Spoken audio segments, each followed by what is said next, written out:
Un moratoire a été adopté en 1986 pour bannir la chasse commerciale à la baleine.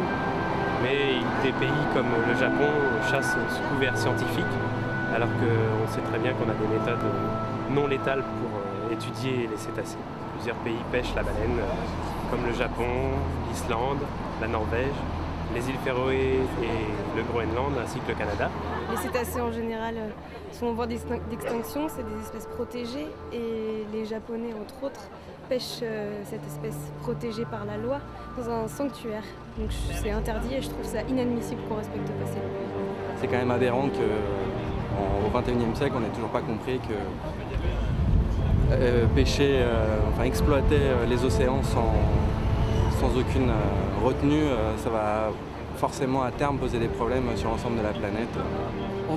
On doit faire quelque chose. Je regrette en plus que des pays européens comme la Norvège, l'Islande, le Danemark tolèrent ou encouragent ces chasses alors qu'ils sont quand même censés partager les mêmes valeurs que nous. Et le Danemark notamment permet aux îles Féroé de tuer des milliers de gobicéphales chaque année, alors que c'est un protectorat danois. Aux îles Féroé, il y a des massacres qui sont effectués sur des familles de dauphins, de globicéphales plus exactement, sous couvert de rites culturels et de passage à l'âge adulte.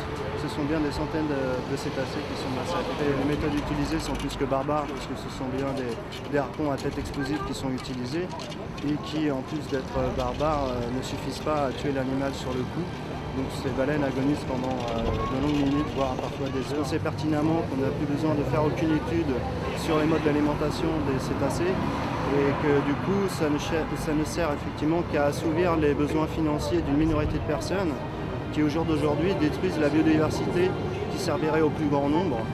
Et il est clair que si demain on veut pouvoir léguer à nos enfants et à nos petits-enfants une planète avec ses richesses et sa beauté, il faut effectivement qu'on prenne conscience qu'il est très important de réagir rapidement et de quitter ce mode économique totalement détruisant pour notre environnement et notre biodiversité.